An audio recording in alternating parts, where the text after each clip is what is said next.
joining me today is Willie B, regional top man, second place, as well as quite a few top 8s, and the occasional 32nd or below place. William, how you doing? Hello, I'm doing great. It's been a lovely day, and I'm talking about Digimon. How can that not be a bad time? It rained here. But let's go with the questions. What made you start playing the Digimon card game? Well, it was 2021, and something happened, and suddenly no one could go outside, and in-person activities became not very common to do. So I was like, what can I do while I'm stuck inside? And I was taking a look around and being like, hang on a second, I was looking for Digimon games, but there's a Digimon card game starting. And it's starting, so it's cheap. And I like Digimon. I've played a lot of the PS1 games, a lot of the old stuff, and I really enjoyed it. Even new games have generally enjoyed. So I took up the card game then. I've been playing Digimon card game since January of 2021 because it was an IP I knew, and it was a good thing to get into, and online play seemed really suiting for the times. I don't remember Digimon being cheap at the start. I'll say that now. I remember it being cheap now, but at the start it was very... Okay, yes, it was hard to get the stuff for release price, but I came in just early enough before it was sold out everywhere that I was generally getting stuff for the release price, the RRP or lower.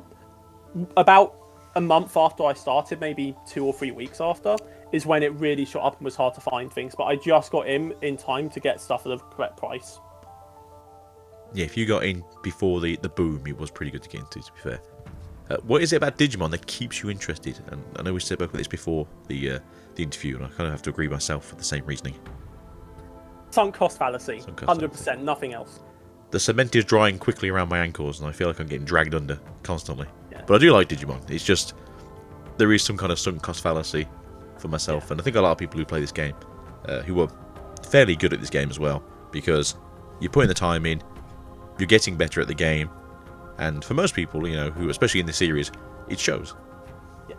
Now, my actual answer is that I stay in contact with people I've met over the last few years, which is great. I've met some great people, Alex not included. Not included. And I still enjoy playing the game. It's still one of my favourite games that I've played as a card game throughout my life, because I've been playing card games for all my life in some form. I started with Yu-Gi-Oh! As nearly everyone did who's coming up over 30 now, probably did. And I've always stuck with something, whether it be online, whether it be in person, whether it be digital, which I guess is also online. A lot of people don't realise that I was a streamer of an online card game that has since shut down, and Digimon was kind of me moving on to that. I played Legends of Runeterra for a little bit as well, but I never really sunk into Runeterra. And Digimon has stuck with that for me. I enjoy it still. That's all that matters to me. And I load the characters. It's fun to see where the game goes. It's definitely changed a lot, particularly in the last year and a half, but I love seeing how it changes throughout. Like, playing the game now feels incredibly different to a year ago when you actually look at it, and that felt very different to a year before that, and that felt very different to a year before that. And it as far as annoying as everything can be in the moment, if you ever look back, you realise the game is changing throughout, and that's nice to have that change, even if it's for better or worse, depending on your point of view. Yeah, it is. That's kind of the fun and kind of demoralising thing about card games is sometimes it will just ebb and flow, and you'll just really enjoy the whole process, and it's just amazing. And then sometimes you'll just have a really rough spot or patch, and it'll be like, I am just playing this game because I'm invested in it, and I don't really care for it anymore. Oh yeah, and this is the other thing. It's quite well known that Bandai's releasing a lot of card games. The fact is, I have no connection to them, so I'd never switch to them. Like, it's not a case of I would switch from Digimon to another card game. It's a case of if I stopped playing Digimon, I would not be playing another card game at this moment. There is currently not one release that I would be interested in playing outside of a very casual sense. Yeah, that's one of the reasons I have stuck with Digimon was I have. 1, it's really fun. 2, it's generally just an enjoyable game. Even if you're not doing the best, it's still fun to play because the mechanics are very good. And I've been asked before by a few people who may or may not get interviewed on this series, why have I not jumped onto the more popular Bandai card games? And as you've said, I have no attachment to them. I have no interest in them. Digimon is a childhood friend that came back and stole money off me for like 4 years at this point. I miss money. Money was cool to have at some point. It was. But yeah, it's all about enjoyment and connection. Like, I enjoy this game. We'll get to it later, but I don't play this game to be competitive. I play to have fun. It just so happens that winning can be fun, and there are decks that are often decks that I find fun to play that I also can win with. There is an overlap there that works out for me sometimes, not all the time. I would like to remind people now, if you don't know William B. Replay, has he tucks his Mirage Galgamon deck back into his pocket right now.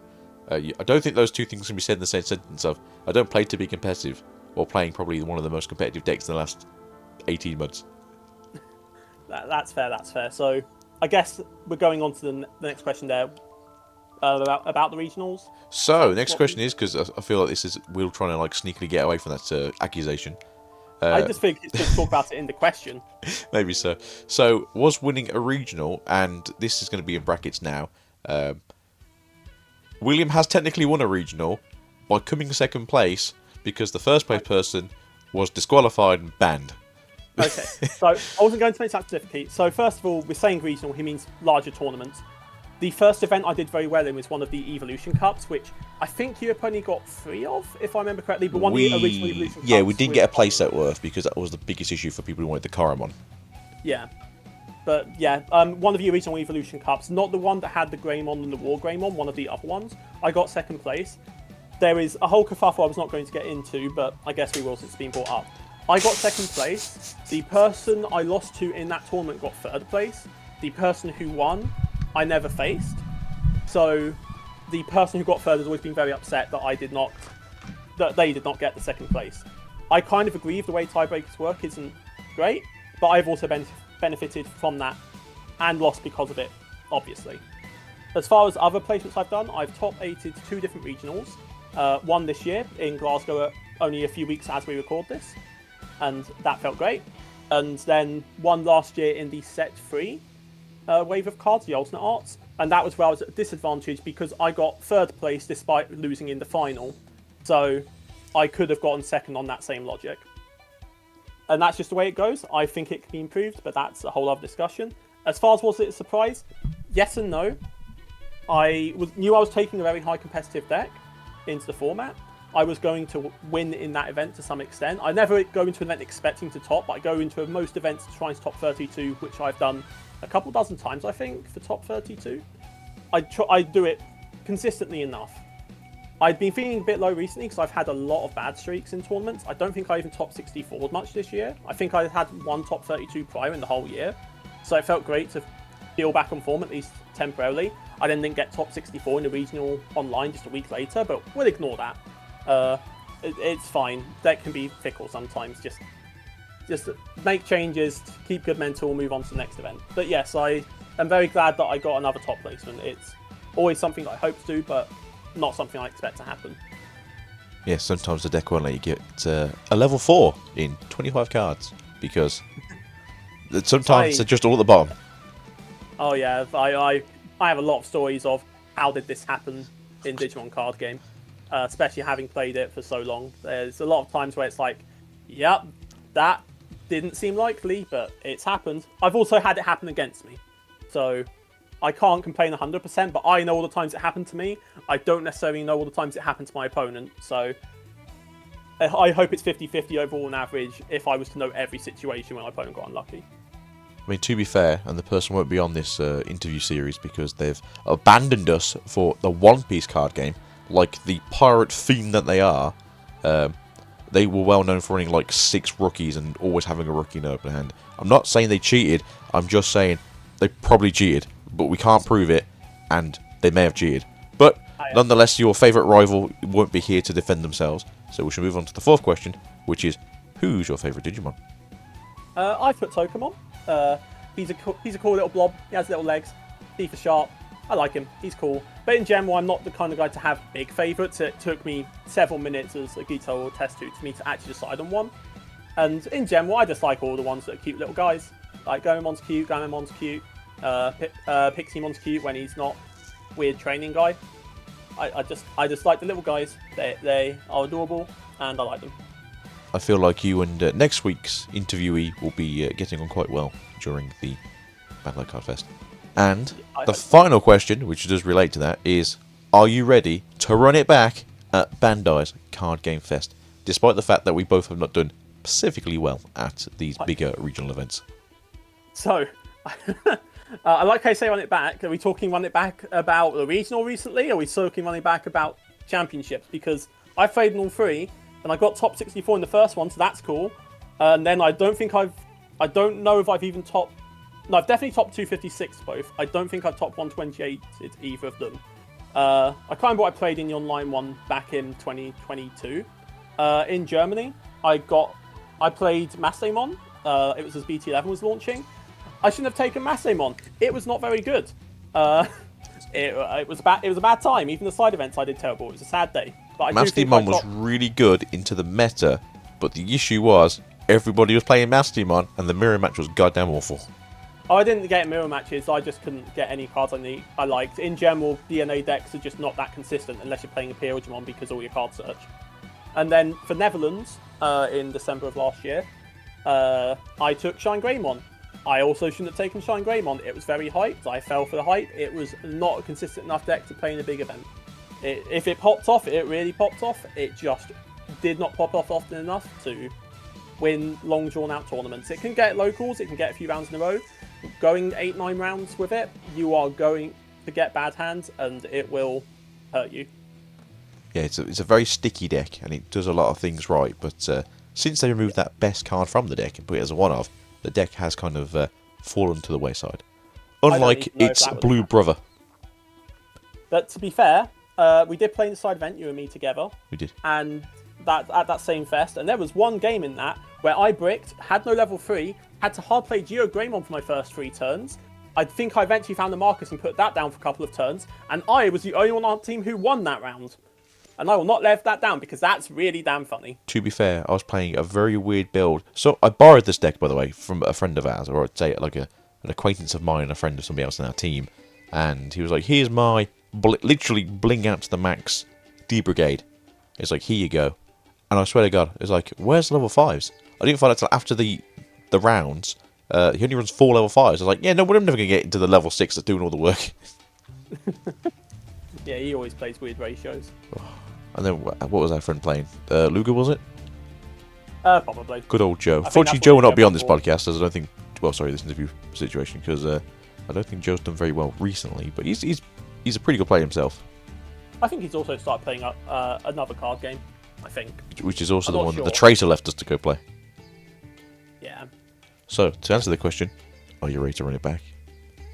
I hope so. I'm still undecided on which of 3.5 decks I'm going to be playing because one is 2 variations of the same deck. I hope I can do well. My general goal is to get top 64 again. I think top 32 is my usual goal for events, but I think for a championship, top 64 is more reasonable of a hope. It's a respectable finish. Yes, and if I do any better than that, fantastic. I will feel great.